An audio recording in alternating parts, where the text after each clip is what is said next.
लग्नानंतर होईलच प्रेम मालिकेच्या आजच्या 11 फेब्रुवारीच्या भागात मानिनी सर्वांचे आहेर चेक करत असते, तर जीवा तिच्यावरती जोरजोराचा हसायला लागतो आणि तो म्हणतो की तुला ना आई बाबांची सवय लागली आहे बरं का. तेव्हा मानिनी म्हणते की जीवा हसू नकोस रे, एक तर मला ना थोडंसं दडपण आलं आहे. आपण लग्न गावात करतो आहोत. आपल्या बाबांसाठी इथे किती मोठी मोठी मंडळी येत आहेत लग्नासाठी. उगाचच कुणाचा आहेर राहायला नको याची मला थोडीशी भीती वाटते. तेव्हा जीवा म्हणतो की नको टेन्शन घेऊस ग आई. अगं दादाचं लग्न आपण किती धूमधडाक्यात लावतोय, अख्खं गाव बघत राहील बघतो. तेव्हा मानिनी म्हणते की हो रे, त्याचं लग्न धूमधडाक्यात लागतंय, परंतु तू हे विसरू नकोस हा जीवा, की याच्यानंतर तुझाही नंबर आहे. नेमकं तिथे काव्या येते आणि काव्या जेव्हा खिडकीतून जीवाला पाहते, जीवा मुद्दामच मानिनीला विचारतो की माझ्या लग्नाचं काय घेऊन बसलेस का आई? तू फक्त तुला कशी मुलगी हवे ते सांग, मग तुझ्यासाठी सून आणायचं काम माझं.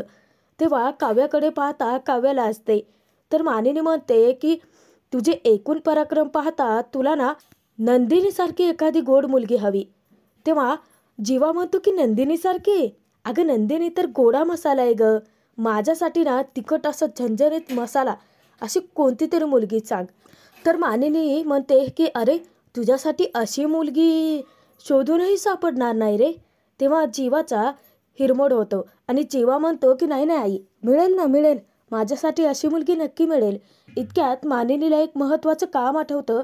ती निघूनही जाते, कारण तिला बोलवण्यासाठी पिहू आलेले असते. जेव्हा पिहू जीवाला मदत करण्यासाठी तिथे थांबते, तर जीवा मुद्दामच बहाणा करतो की पिहू अगं एवढी छान नटून तयार झाले आहेस आणि एवढे सगळे गिफ्ट्स आहेत, मग तू माझी मदत कशी करणार ना, दमशील की तू, त्यापेक्षा जा जाऊन खेळ. तेव्हा जीवाचं लक्ष काव्याकडे असतं, तर पिहू मुद्दाम आता चोरून बघते तर काव्यही तिथे असते. तर पिहू मुद्दामच जीवाला म्हणते की हो, एवढी सगळी गिफ्ट्स आहेत ना, मला कुठे जमणार आहे काम हे, मी जाते हां, तुझं काम तुझं तू कर. तर जीवा विचारात पडतो की पिहू माझ्याशी अशी का बोलली असेल. जीवाही तिच्या मागे उठून जातो. तर इकडे रम्याचा आतताईपणा काही संपत नसतो आणि तिच्या एका मूर्खपणामुळे सगळं बिघडेल की काय याची भीती वसुआत्याला असते. तर वसुआत्याने रम्याने घातलेले सगळे दागिने आता कमी केलेले असतात. तर वसुआत्या तिथे रम्याला म्हणते की आता तू कशी छान दिसतेस. तेव्हा रम्या म्हणते की ठीक आहे चल आई, आपण मंडपात जाऊयात. तेव्हा वसुआत्या तिला अडवत्याने म्हणते की रम्या थांब, तू मंडपात अजिबातच यायचं नाही आहेस. तेव्हा रम्या खूप चिडते. वसुआत्याला म्हणते की आई तुझं नक्की काय चाललंय ग, मला सतत का टोकतेस तू, तुझं हे वागणं ना मला आता खूप खटकतं या. तुझ्या डोक्यात नक्की काय चाललंय तेच कळत नाही आहे. आता दागिने जास्तीचे घातले तर तेही काढलेत आणि आता काय, तर मंडपातच येऊ नकोस, लोकांच्या नजरेत येऊ नकोस, असं का सांगतेस तू मला. वसुआत्या रम्याला प्रेमाने समजवते की हे सगळं मी तुझ्याचसाठी करते आहे बाळा. ज्या लोकांनी तुला झिडकारलं ना, आज तीच लोक डोक्यावर घेऊन नाचतील तुला. असं वसुआत्याने शब्द देताच रम्याचा आनंदाचा पारावारच उरत नाही. वसुआत्या पुढे रम्याला म्हणतात की आता माझं बोलणं तू शांतपणे लक्षात घे. तू गाडीत जाऊन बस, वेळ आली की मी तुला बोलवेनच. रम्याला बाहेर पाठवून वसुआत्या डायरेक्ट दीपकला कॉल करते आणि दीपक तिथे म्हणतो की अहो मॅडम, मी तुमच्या फोनची किती वेळ झालं वाट पाहतोय, आता पुढे नक्की काय करायचं आहे ते मला सांगा. तेव्हा वसुआत्या म्हणते की आज याच मांडवात 2 लग्न होतील, एक म्हणजे पार्थ रम्या आणि दुसरं नंदिनी दीपक. तेव्हा दीपक खुश होत विचारतो की काय, परंतु हे होऊ शकतं कसं. तर वसुआत्या त्याला प्लॅन समजावते. तर वसुआत्या दीपकला प्लॅन समजावते. आता काही वेळानंतर नंदिनी गौरीहाराच्या पूजेसाठी बसेलच, परंतु तिची बहीण काव्या ही तिच्यासोबतही असेल. मी तिथे जाऊन काहीतरी बहाणा करते आणि काव्याला तिच्यापासून दूर करते. मग तू एक काम करायचं, तू नंदिनीपाशी यायचं आणि तिला बेशुद्ध करून तेथून गायब करायचं. आणि मग काय, मग इथे माझी रम्या पार्थसोबत सप्तपदी चालेल आणि तिकडे नंदिनीला गायब करून तो तिच्या गळ्यात मंगळसूत्र घालायचंच. असं तिथे वसुआत्या स्वप्न पाहत असते, जे की लवकरच आता भंगणार असतं, कारण दीपक वसुआत्याचा सगळा प्लॅन फसणार असतो. वसुआत्याचं कौतुक करत दीपक म्हणतो की खूप भारी प्लॅन आहे मॅडम. आज नंदिनीला माझं होण्यापासून कोणीही अडवू शकत नाही आणि दोघांच्याही भ्रमाचा भोपळा आता लवकरच फुटणार असतो. इकडे जीवा पटकन दरवाजा बंद करतो आणि खिडकीतून काव्याला आतमध्ये घेतो. तो तिला म्हणतो की बायको खूप गोड दिसते आज तू. तेव्हा जीवाची गंमत करत काव्या म्हणते की परंतु काय उपयोग ना, आमच्या साहेबांना गोड कुठे आवडतं, त्यांना तर तिखट झणझणीत आवडतं ना. तेव्हा जीवा म्हणतो की बायको, आई मला आत्ताच म्हणाली की दादानंतर तुझाच नंबर आहे, मग आजच नंबर लावून टाकायचा का, चल जाऊन सांगूया सगळ्यांना. तेव्हा काव्या म्हणते की तुमच्या या ज्या भावना आहेत ना, त्या भावनांना लवकरात लवकर आवर घाला. तर जीवा तिथे काव्याला म्हणतो की अगं हे नेहमीचंच आहे हा तुझं. आज बघ आनंदी माहोल आहे, आपल्याला चान्सही खूप छान आहे, तुझे बाबा आज किती आनंदी असतील. मग मी एक काम करतो ना, त्यांच्याकडे जातो आणि जाऊन तुझा हात मागतो. तेव्हा काव्या म्हणते की अजिबात नाही हा जीवा. तर जीवा म्हणतो की अगं का नाही, मी जर त्यांना सांगितलं ना आपल्याबद्दल तर ते एका पायावरती तयार होतील आपलं लग्न लावून द्यायला. तेव्हा काव्या त्याला म्हणते की तू केव्हा तुझ्या पायावरती उभा राहणार आहेस जीवा. अरे मी तुला म्हटलं होतं ना, जोपर्यंत तू सेटल होत नाहीस तोपर्यंत आपण लग्न करायचं नाही आहे. तेव्हा जीवा म्हणतो की आली का पुन्हा तू परत.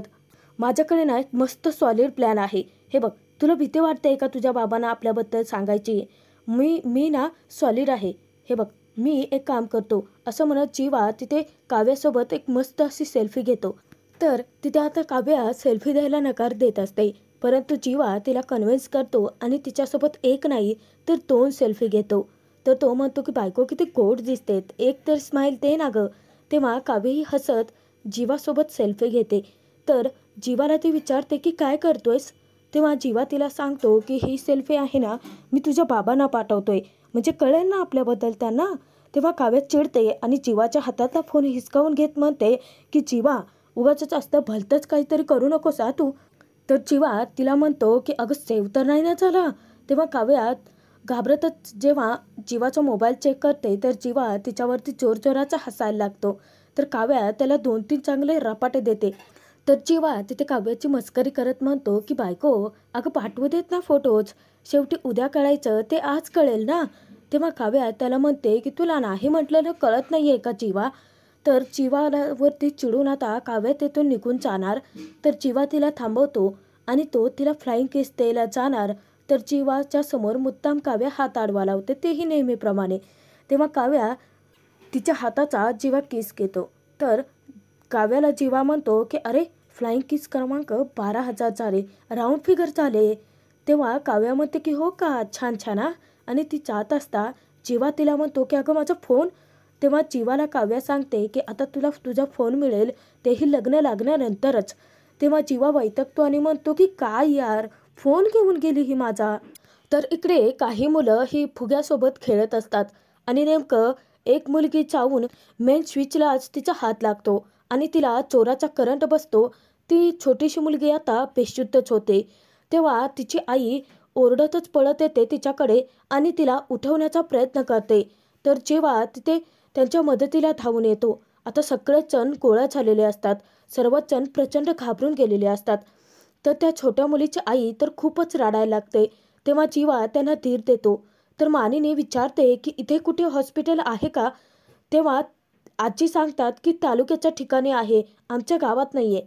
आता तालुक्याच्या ठिकाणी जायचं म्हणजे खूप लांबचा प्रवास. तर ती छोटी मुलीची आई तिथे जीवाला म्हणते की इथे बाबासुद्धा इथे नाही आहेत, आता काय करायचं. तेव्हा जीवा त्यांना धीर देतो की तुम्ही काळजी करू नका, मी आहे ना, मी घेऊन जाईन हिला हॉस्पिटलमध्ये. जीवा स्वतः मनूला उचलतो आणि हॉस्पिटलमध्ये घेऊन जातो. तर काव्यालाही आता थोडीशी भीती वाटायला लागते. नंदिनीची आजी म्हणते की ऐनवेळी लग्नाच्या दिवशी हा अपशकुन व्हायला हवाच होता का. तेव्हा काव्या वैतागत म्हणते की आजी. तर मानिनी समजावते की आजी हा अपशकुन वगैरे काही नाही आहे, ती छोटी मुलगी खेळता खेळता तिथे गेली ना. आता सर्वच जण जिकडे तिकडे जातात, परंतु काव्याच्या पुन्हा लक्षात येतं की अरे बापरे, जीवा तर गेला परंतु जीवाचा फोन माझ्याकडेच राहिलाय. इकडे वसुआत्याने बाहेर पाठवल्यामुळे रम्या बाहेर येते आणि विचार करते की अजूनही आईच्या डोक्यात काय चाललंय ते मला कळतच नाहीये. परंतु आईवरती माझा पूर्ण विश्वास आहे. आई माझं लग्न लावून देण्यासाठी काहीही करेल. परंतु तिला कळत नसतं की हे सगळं ती कसं मॅनेज करणार आहे. तर रम्याच्या मनाला भीती वाटते की आईचं हे सगळं कारस्थान करण्याच्या नादात चुकून मुहूर्तच टळून गेला तर. आणि रम्याला आता रिस्क घ्यायची नसते. वसुआत्याच्या प्लॅनचं चौपट करत आता रम्या गाडीत बसण्याऐवजी डायरेक्ट आतमध्येच निघून जाते. इकडे नंदिनी जाधव काकूंना फोनवरती तिच्या लग्नाचा पत्ता सांगत असते. इतक्यातच शारदा येते. तर शारदाला फोन ठेवल्यानंतर नंदिनी म्हणते की अगं जाधव काकू होत्या, मला त्या पत्ता विचारत होत्या, माझ्यासाठी एवढ्या लांबून येतात म्हटल्यानंतर. तेव्हा शारदा म्हणते की आता परोपकार करण्याची ही जी सवय आहे ना, ही थोडा वेळ ती बाजूला ठेव, कारण तुला आता गौरीहार पुजायला बसायचा आहे. शारदाला खूपच वाईट वाटतं. ती हळवी होते आणि नंदिनीला म्हणते की इथून पुढे तुलाच तुझी काळजी घ्यायची आहे. आमची जरी असलीस ना तरी तुला आता परक्याची व्हावं लागणार आहे. शारदा नंदिनीचे अश्रू पुसते आणि तिला म्हणते की चल, आता पूजेला बसायचं आहे ना, त्याच्या आधी मोठ्यांचे आशीर्वाद घे. आणि हात पकडून ती तिला घेऊन जाते. विक्रम इकडे वसुआत्याला त्याच्यासोबत घेऊन येतो. वसुआत्या म्हणते की मला तर काही कळतच नाही आहे विक्रम, तुझं नक्की चाललंय तरी काय. तर तिथे आता विक्रम म्हणतो की अगं ये ना, आम्हाला तुझ्याशी बोलायचं आहे. तेव्हा मानिनीकडे विक्रम जेव्हा वसुआत्याला आणतो तेव्हा तो म्हणतो, ताई तू आणि रम्याने मनाचा मोठेपणा दाखवून या लग्नात तुम्ही दोघी अगदी मनापासून सहभागी झाला आहात ना, तर आम्हाला खरंच खूप छान वाटतंय, बरं वाटतंय. आमच्या डोक्यावरचं सगळं दडपण दूर झालं आहे. तेव्हा मानिनी म्हणते की हो, आणि आता पार्थच्या लग्नानंतर आपण सर्वच जण रम्याच्या लग्नाचा विचार करूयात. तेव्हा वसुआत्याच्या मनात तर वेगळंच काळबेरं सुरू असतं. तर ती म्हणते की हो, मीही नेमका तोच विचार करते. तर विक्रम म्हणतो की तुझ्यासाठी खास आम्ही दोघांनी आमच्यातर्फे काहीतरी गिफ्ट आणलंय. तर मानिनी तिथे आता वसुआत्याचं गिफ्ट दाखवते. तेव्हा वसुआत्या म्हणते की याची काय गरज होती रे.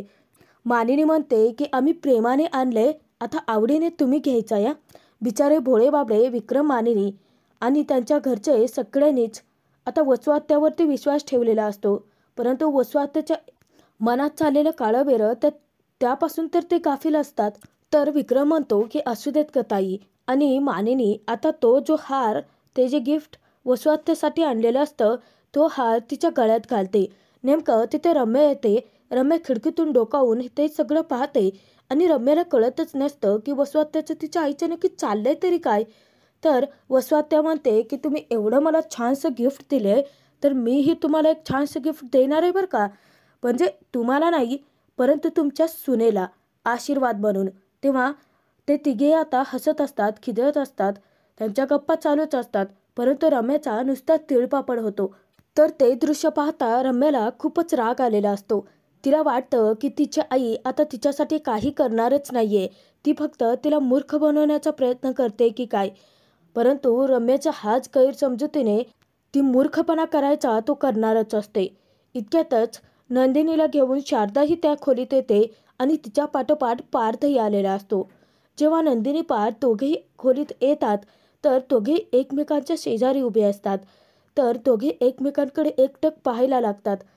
परंतु त्यांचं ते एकमेकांशी नजरेला नजर मिळवणं रम्या आणि वसुआत्याला खटकत असतं. रम्याचा तर नुसतंच जळफळाट होतो. तर तिथे आता वसुआत्या म्हणते की आपला पार्थ किती छान दिसतोय ना, अगदी राजबिंडा दिसतोय. माझ्या पार्थला कोणाची नजर नको लागायला. आणि ती नंदिनीला म्हणते की तुला सांगते नंदिनी, पार्थ लहानपणी इतका खोडकर होता ना, इतक्या खोड्या करायचा आणि काही चूक झाली की तो बाकी कुणाकडे जात नसायचा, तर माझ्याकडे यायचा. का माहिती आहे? कारण मी त्याला माझ्या कडेवरती घेऊन वेगवेगळ्या गाड्या दाखवत वरण भाताचे घास भरवायचे ना, म्हणून.